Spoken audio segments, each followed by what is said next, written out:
Shalom. Jumpa lagi bersama saya, Pastor Bambang Irawan. Sore ini kita berbicara tentang kehendak Tuhan.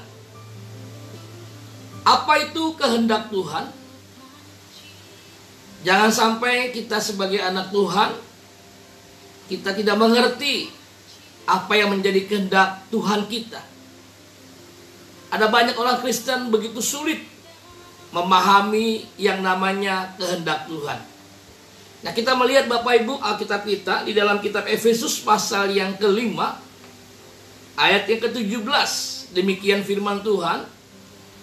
Sebab itu janganlah kamu bodoh, tetapi usahakanlah supaya kamu mengerti kehendak Tuhan. Katakan amin. Ini adalah perintah firman Tuhan sore ini, bahkan hari-hari ini. Bagaimana kita hidup di dalam kehendak Tuhan. Bagaimana kita mengerti, bagaimana kita memahami yang namanya kehendak Tuhan. Nah, sore ini Bapak Ibu persiapkan hatimu, pikiranmu, supaya kebenaran yang saya sampaikan sore ini memberkati setiap Bapak Ibu yang mendengarkan kebenaran yang saya sampaikan. Bicara kehendak Tuhan itu ada dua hal. Yang pertama adalah kehendak Tuhan secara pribadi, dan yang kedua adalah kehendak Tuhan secara umum, secara general atau secara universal. Sore ini Bapak Ibu Saudara, saya akan bicara tentang kehendak Tuhan secara umum, secara universal, secara general. Kalau bicara kehendak Tuhan secara pribadi, pasti satu dengan yang lain itu kehendak Tuhan berbeda. Kehendak Tuhan dalam hidup saya dan Bapak Ibu Saudara dengan Bapak Ibu Saudara pasti berbeda. Tapi kehendak Tuhan secara umum, secara universal, secara general itu pasti sama. Nah, sore ini Bapak Ibu saya mau menyampaikan sebuah kisah nyata. Ini terjadi di Amerika. Ada seorang yang mengendarai mobil yang lumayan cukup mahal. Dia kendarai mobil itu, tapi dia terkejut saudara ketika dia sedang mengendarai mobil itu, tiba-tiba mobil itu rusak. Mobil itu tidak bisa berjalan alias mobil itu mogok. Dan dia harus dorong mobil itu ke tepi, dan dia mulai turun dan dia mulai mengamati mobil yang tidak berjalan, yang sudah mogok. Dia coba untuk memperbaiki mobil itu, tetapi hasilnya nihil. Dia tidak bisa bikin apa-apa. Tiba-tiba saudara, ada seorang bapak yang menepi, yang menghampiri sang pemilik mobil yang mogok itu. Orang itu bertanya kepada sang pemilik mobil, "Ada apa dengan mobil Anda?" Sang pemilik mobil berkata, "Mobil saya tiba-tiba rusak, mogok, tidak bisa berjalan." Dan bapak itu berkata kepada sang pemilik mobil itu, "Bolehkah saya membantu memperbaiki mobil Anda?" Dan sang pemilik berkata, "Silakan." Nah, dengar dengan baik Bapak Ibu Saudara, dalam waktu yang sangat singkat, sekejap, mobil yang mogok, yang tidak hidup, tiba-tiba mobil itu bisa berfungsi kembali dengan normal. Mobil itu hidup dan bisa kembali berjalan. Sang pemilik mobil berkata, "Sepertinya Anda begitu familiar sekali dengan mobil ini."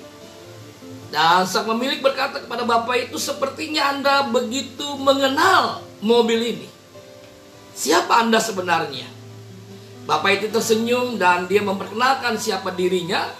Dan dia berkata, "Nama saya adalah Henry Ford." Sang pemilik mobil sangat terkejut saudara. Kenapa saudara? Karena mobil yang dia miliki saudara, yang dikendarai adalah mobil Ford. Saudara, makanya dengan mudah Henry Ford memperbaiki mobil itu karena dia adalah sang pencipta. Dialah yang membuat mobil Ford itu saudara. Nah, kalau sore ini Bapak Ibu Saudara bertanya kepada saya, Pastor Bambang, mengapa kita harus hidup dalam kehendak Tuhan?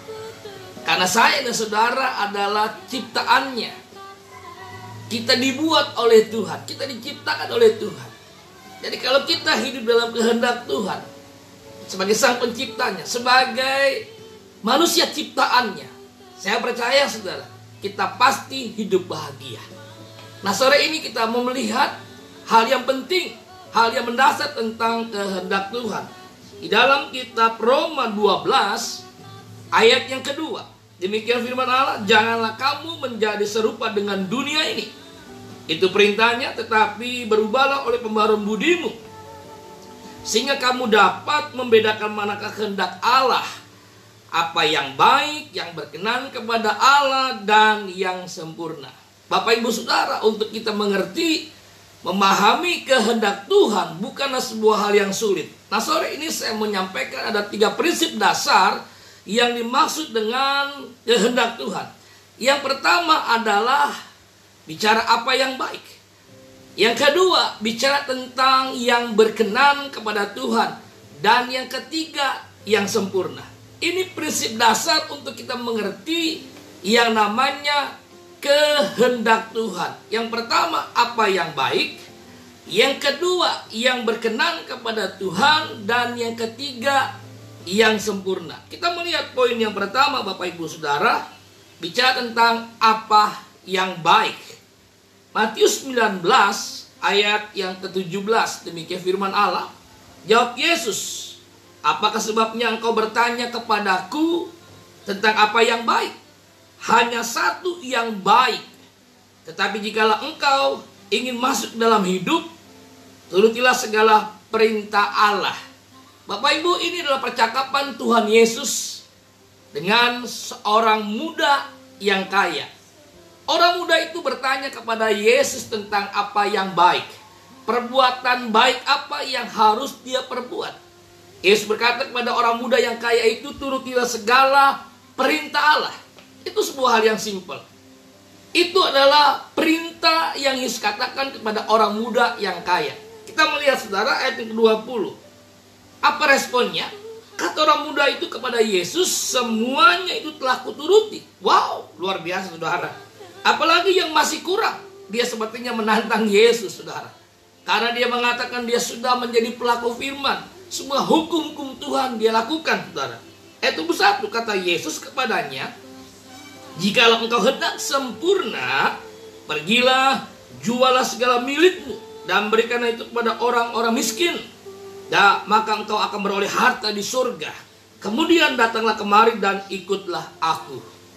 Karena dia menantang Yesus, maka Yesus berkata, jika engkau benar-benar mau sempurna, jualah segala milikmu dan berikanlah hartamu kepada orang-orang miskin. Lihat saudara, ayat ke-22, ketika orang muda itu mendengar perkataan Yesus, pergilah orang muda yang kaya itu dengan sedih sebab banyak hartanya. Saudara, dengar dengan baik sore ini. Sepertinya kalau kita melihat orang muda yang kaya ini, sepertinya dia sudah menjadi pelaku firman. Sepertinya dia sudah menuruti segala perintah Allah, hukum-hukum Allah. Tapi sebenarnya saudara, dia belum menjadi pelaku firman Allah. Dia belum menjadi pelaku hukum-hukum Tuhan. Kenapa saudara sekalian demikian? Karena dia masih memiliki ilah lain. Sedangkan hukum Tuhan berkata, jangan ada ilah lain di hadapanku. Itu Tuhan berkata saudara. Dia punya ilah lain. Apa itu ilah lain? Yaitu hartanya, yaitu uangnya, yaitu kekayaannya saudara. Jadi ketika Yesus bicara tentang hal yang sangat mendasar, maka orang muda yang kaya itu pergi meninggalkan Yesus dengan sedih. Kenapa? Banyak hartanya, banyak uangnya, banyak kekayaannya. Ini adalah ilah yang dia miliki dalam hidup ini. Saudara, jadi bicara kehendak Tuhan, poin yang pertama bicara tentang apa yang baik. Katakan bersama saya, apa yang baik. Apa yang baik? Bagaimana saya dan saudara hidup menjadi pelaku firman. Tidak ada ilah lain dalam hidup ini. Jangan sampai saudara sepertinya kita sudah menjadi pelaku firman, tetapi sebenarnya kita belum menjadi pelaku firman. Artinya kita masih punya ilah lain saudara. Apa itu ilah lain? Uang kita, harta kita, kekayaan kita. Bapak Ibu dengar dengan baik.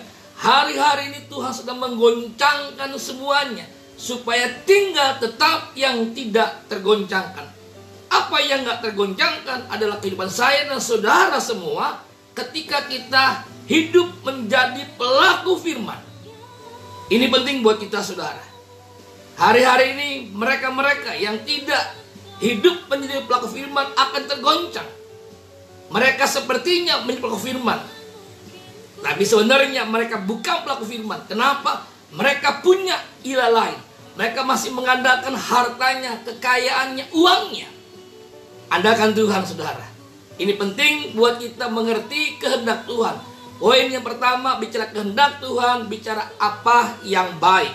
Bagaimana saya dan saudara hidup menjadi pelaku firman. Tidak ada ilah lain di hadapan Tuhan. Yang kedua, bicara kehendak Tuhan, itu bicara tentang apa yang berkenan. Roma 8 ayat yang ke-8 demikian bunyi firman Tuhan. Mereka yang hidup dalam daging tidak mungkin berkenan kepada Allah.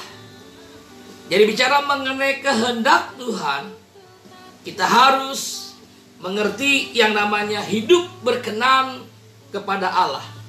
Apa yang berkenan kepada Allah ketika kita hidup dalam roh? Karena kita berkata Roma 8:8, ketika kita hidup dalam daging, kita tidak mungkin berkenan kepada Allah. Karena orang yang hidup dalam daging, dia menjadi musuhnya Allah, saudara. Jadi mari Bapak Ibu, sore hari ini kita perlu mengerti kehendak Tuhan. Karena orang-orang yang hidup dalam kehendak Tuhan adalah orang-orang yang berbahagia. Kenapa dia harus berbahagia? Karena saya dan saudara adalah ciptaan Tuhan. Kita adalah buatan dari Tuhan. Seperti tadi saudara, seorang yang bernama Henry Ford, dengan mudah dia memperbaiki mobilnya. Kenapa? Karena mobil itu adalah ciptaannya, buatannya saudara. Maka dengan mudah dia perbaiki mobil itu. Saudara, mari kita mengerti, memahami dengan benar kehendak Tuhan. Yang pertama, kehendak Tuhan bicara apa yang baik. Bagaimana saya dan saudara hidup menjadi pelaku firman. Menjadi pelaku firman, tidak ada ilah lain di hadapan Tuhan. Yang kedua, bicara kehendak Tuhan, bicara tentang apa yang berkenan. Bagaimana kita bisa berkenan kalau kita hidup dalam daging? Nggak mungkin. Alkitab berkata, orang yang hidup dalam daging tidak mungkin berkenan kepada Allah. Jadi artinya saudara, bagaimana kita bisa hidup berkenan di hadapan Tuhan? Kita harus hidup di dalam roh. Mungkin sore ini Bapak Ibu berkata kepada saya, Pastor Bambang, bagaimana mungkin bisa kita hidup di dalam roh? Di dalam dunia yang penuh dengan dosa. Di dalam dunia yang penuh dengan kemunafikan, ketidakjujuran, kepura-puraan. Saudara, dengan baik sore ini. Hanya persoalannya, kita mau atau tidak, percaya atau tidak. Itu aja saudara. Saya percaya Bapak Ibu dengan baik sore ini. Ketika kita menjadi pelaku firman, ketika kita mendasari hidup ini dengan firman, saya percaya saudara, kita pasti bisa hidup di dalam roh. Memang tidak semudah yang kita bayangkan. Ada sebuah proses kehidupan yang harus kita jalani setiap hari bersama Yesus. Maka sebab itu, mari kita mengerti apa yang baik, bagaimana kita menjadi pelaku firman dalam hidup ini. Dasari firman menjadi pondasi dasar kehidupan kita sebagai orang yang percaya kepada Yesus. Saya percaya saudara, kita pasti bisa dan mampu sanggup hidup di dalam roh. Yang ketiga, yang terakhir Bapak Ibu, yang kita perlu harus mengerti tentang apa yang namanya kehendak Tuhan. Kehendak Tuhan yang pertama bicara tentang apa yang baik. Apa yang baik? Bagaimana saya dan saudara menjadi pelaku firman. Pelaku firman tidak punya ilah lain di hadapan Tuhan. Hati-hati saudara dengan cerita orang muda yang kaya, sepertinya sudah menjadi pelaku firman, padahal dia belum. Kenapa? Dia punya ilah lain. Siapa ilah lain itu? Hartanya, uangnya, kekayaannya. Yang kedua, bicara kehendak Tuhan, bicara apa yang berkenan kepada Tuhan. Apa yang berkenan kepada Tuhan? Ketika saya dan saudara hidup di dalam roh. Bagaimana kita bisa hidup dalam roh? Dasari hidup kita setiap hari dengan kebenaran firman.